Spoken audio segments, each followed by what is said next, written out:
Salut à tous, c'est Xéa pour Poker Academy, j'espère que vous allez bien et bienvenue dans cette seconde vidéo de la série Les clés de la réussite en MTT. Alors aujourd'hui, on va s'attaquer à la première clé, les concepts théoriques. Et on va dès à présent regarder un petit peu comment ça va s'articuler. Alors, déjà, je voudrais revenir sur la première vidéo. Il y a eu beaucoup de commentaires, beaucoup de messages encourageants. Ça fait vraiment plaisir et ça donne vraiment envie de faire encore mieux et de s'améliorer pour s'impliquer encore plus et vous donner encore plus de clés pour vous améliorer. Je voudrais aussi revenir sur un deuxième point qui est la date de sortie. En effet, j'avais annoncé dans la précédente vidéo que cette vidéo-là sortirait le 30 janvier, ce qui n'est absolument pas le cas. Alors pourquoi ? Il y a tout simplement ce qu'on pourrait appeler les intermédiaires. Ce n'est pas moi qui poste directement la vidéo sur Poker Academy, je l'avais pas prévu. Et c'est les admins qui s'en occupent et il faut comprendre qu'ils n'ont pas que ça à faire que d'attendre que je poste ma vidéo et répondre à mes attentes.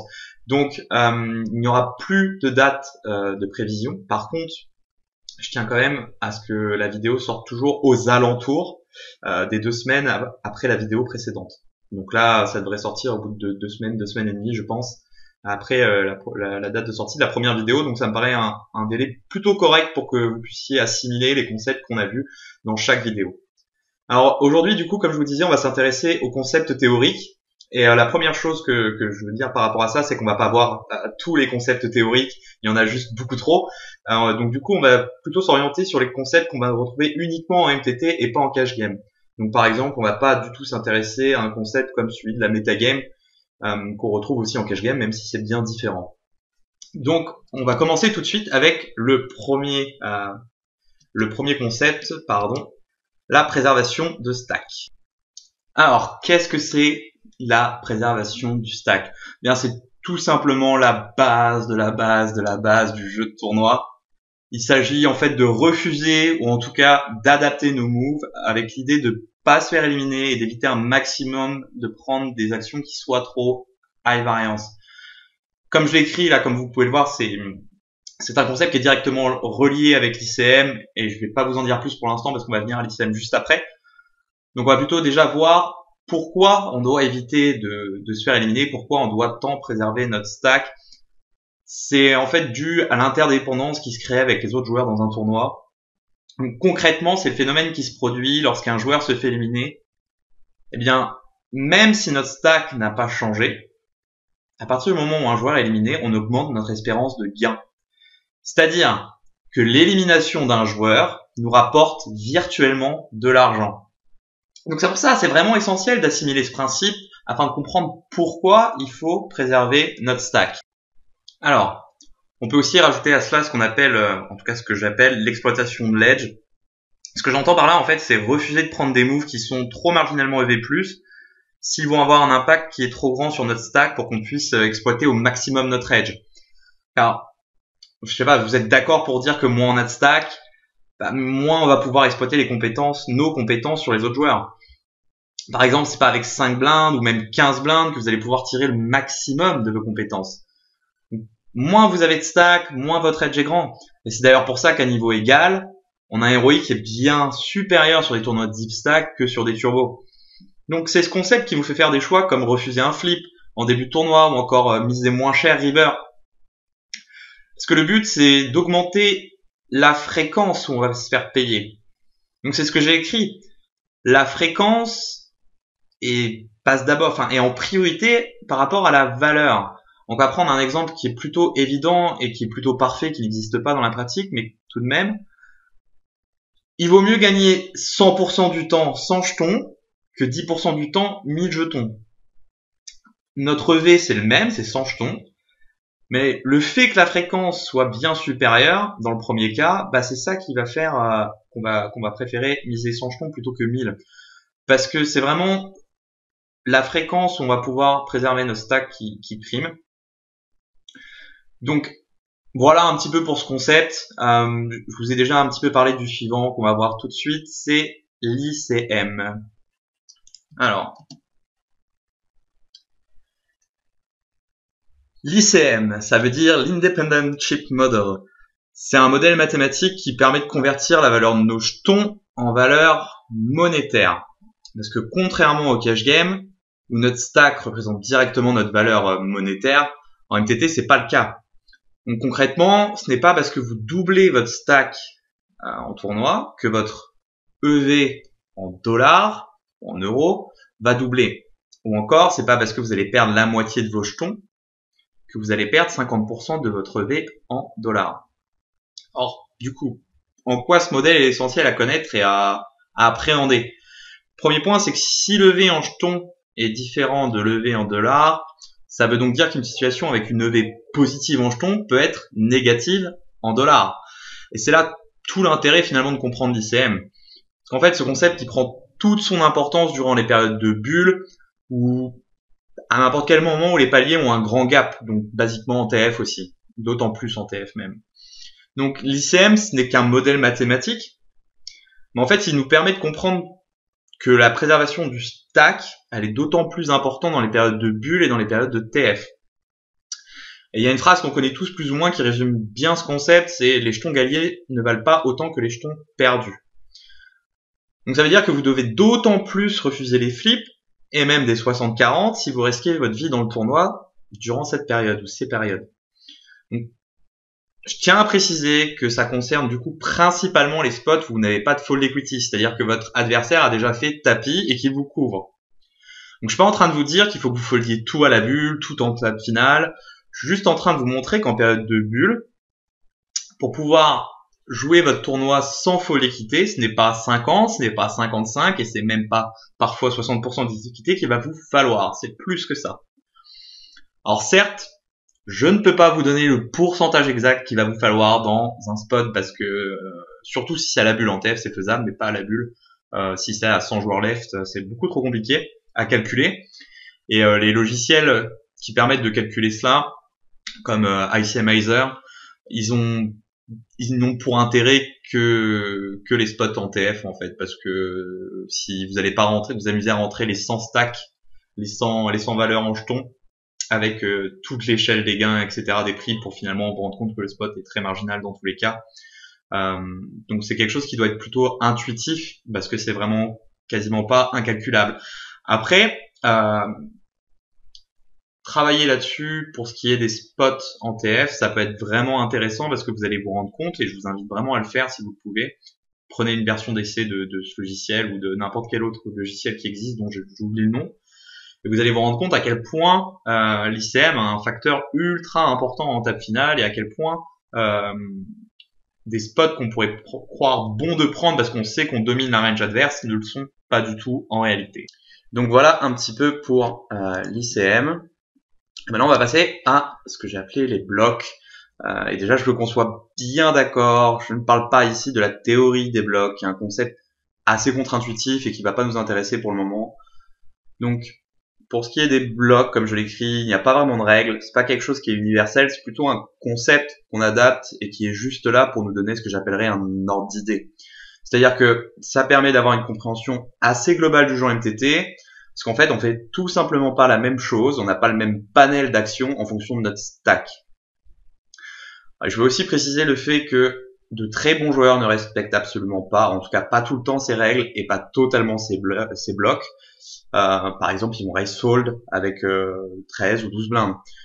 Mais en fait, ce qu'il faut comprendre, c'est que s'ils se permettent de pas respecter ces règles, entre guillemets, c'est d'abord parce qu'ils ont appris et fondé leur jeu à travers ces règles. Donc c'est important de d'abord comprendre un petit peu comment ça marche avant d'essayer de faire autre chose. Alors pour le premier bloc, c'est tout simple, entre 0 et 14 blindes, on n'a pas d'autre choix que de faire tapis ou de folder. On est trop short pour raise fold. Ça va nous coûter beaucoup trop cher. Et d'ailleurs, juste pour préciser sur cette zone où il y a d'ailleurs pas énormément de choses à dire, il existe une range, un tableau de Nash qui vous permet de savoir en fait quelle main vous allez pouvoir faire tapis avec en fonction de votre position et de votre stack, et ce de manière inexploitable. Donc ça sera toujours V+, quoi qu'il arrive. Donc je vous invite à chercher ce tableau et à le télécharger et à l'imprimer et à le garder près de vous quand vous jouez. Ça pourra ne vous être qu'utile, ou en tout cas vous y intéresser et à regarder un petit peu à quoi ça peut ressembler. Ensuite vient le bloc des 14-20 blindes. Alors dans ce bloc, les deux moves qui nous restent, entre guillemets, c'est le raise call et le re-steal, c'est-à-dire le 3-bet à tapis. Je précise que rien ne vous empêche de partir à tapis directement pour 16 blindes ou 17 blindes, ni que vous pouvez pas raise call. Je veux juste bien que vous compreniez que ce ne sont pas les moves classiques dans ce bloc et que vous devez donc absolument vous adapter en relançant moins de mains. Tout simplement. Parce qu'à chaque fois que vous allez devoir fold, ça va juste simplement trop impacter votre stack pour que le risque reward soit vraiment intéressant. 20-30 BB, c'est certainement la zone la plus complexe pour la plupart des joueurs. En fait, on ne peut pas directement partir à tapis, que ce soit en open push ou en re-steal, sauf que 3 bet fold ou raise fold, ne serait-ce que 2 ou 3 fois, ça va juste nous faire passer dans le bloc inférieur dont on ne veut pas. Parce qu'on a beaucoup moins de marge de manœuvre et parce qu'on peut moins exploiter notre edge. Donc, les actions les plus classiques, c'est de raise fold ou de raise et partir à tapis, donc en 4 bet, ou alors de 3 bet et de call le tapis de l'adversaire. Retenez bien que dans ce bloc, on est un peu pris au piège entre essayer de passer au-delà des 30 blindes et ne pas tomber en dessous des 20 blindes. Donc, on va surtout essayer de prendre des styles, donc du raise fold en late position, mais il faut absolument pas s'amuser non plus à 3 bet light, un profil qui va soit trop souvent vous 4 bet, soit trop souvent vous flat et vous mettre dans une posture qui serait trop complexe à gérer. Donc, sur ce bloc, le raise fold c'est ok, mais il faut faire attention, utiliser votre position et cibler vos adversaires. Et surtout, ne prenez pas de 3 bet light à moins d'avoir de grosses infos qui vous permettent de penser que ça sera très EV+. Ensuite, on a le bloc entre 30 et 45 BB, on devient déjà nettement plus libre dans ce qu'on peut faire. Que ce soit raise fold, flat des open, 3 bet fold, c'est un bloc où on a déjà beaucoup plus de liberté. Ce qu'il faut retenir dans ce bloc, c'est que l'arme entre guillemets de notre arsenal qui fait vraiment la différence, c'est le 3 bet light. Parce que sans que ça nous coûte trop cher, on va pouvoir mettre la pression en donnant le levier à nos adversaires qui vont avoir beaucoup de mal à faire autre chose que de jouer leurs mains parce qu'ils vont pas s'amuser non plus à 4 bet à tapis leurs 35 BB pour le plaisir. Donc ils n'ont pas un risque reward qui est génial et nous par contre on en a un qui est bien sympathique. Donc vraiment retenez que dans cette zone c'est surtout le 3 bet light qui peut faire la différence et qui peut vous donner un edge supérieur. Ça ne veut pas dire que pour autant on va s'amuser à 3 bet à tout va si on n'a pas de bonnes raisons pour le faire, ni les bloqueurs, ni quoi que ce soit. Il n'y a pas de raison qu'on s'y amuse. Enfin, au-delà des 45 BB, je vois pas trop l'intérêt d'en parler dans le sens où on est plus ou moins deep. Et donc on fait plus ou moins ce qu'on veut, on retrouve un jeu qui s'apparente au cash game et donc c'est pas la peine d'aller plus loin et de creuser, c'est du jeu de cash game. Donc voilà un petit peu pour les blocs et maintenant je voudrais qu'on passe à un dernier point, les sizing. Parce que dans mes coachings j'entends beaucoup de choses à ce niveau-là et j'aimerais faire le point là-dessus, en tout cas sur un point justement en particulier, parce que même si c'est pas un concept qui n'existe qu'en MTT, il y a des codes qui diffèrent vraiment du cash game. Et certes, je l'ai écrit encore une fois, et comme dans tout au poker, il n'y a pas de règle universelle. Encore une fois, il y a des codes qui sont basiques, mais qu'on peut dépasser, qu'on peut ne pas respecter. Mais pour cela, il faut savoir pourquoi on le fait et quel intérêt ça a. Il faut d'abord déjà comprendre un petit peu cette base. Donc, la chose que j'entends le plus par rapport au sizing et qui me perturbe, c'est par exemple, je relance à 3 blindes dans les 3 premiers niveaux ou 4 premiers niveaux et ensuite je passe au min-raise. Alors, qu'on soit bien d'accord, ce n'est absolument pas le montant des blindes qui compte. Ce qui compte, c'est votre stack et donc votre nombre de blindes. Et j'irais même plus loin en disant que c'est le stack effectif même qui compte le plus. C'est-à-dire c'est pas uniquement votre stack, mais c'est le stack maximum qui pourrait être engagé dans un coup. Donc, si on devait donner une règle par rapport au sizing, ce serait par exemple de relancer à 3 BB entre 50 blindes et plus, puis de passer à 2,5 BB entre 35 et 50 blindes, et en dessous des 35 blindes, pardon, on passe au min-raise. Donc surtout, retenez bien que c'est le nombre de blindes que vous avez qui compte, pas le montant des blindes, ok?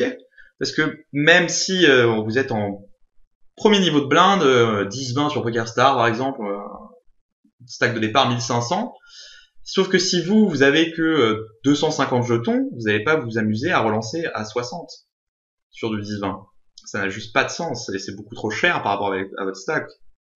Ok.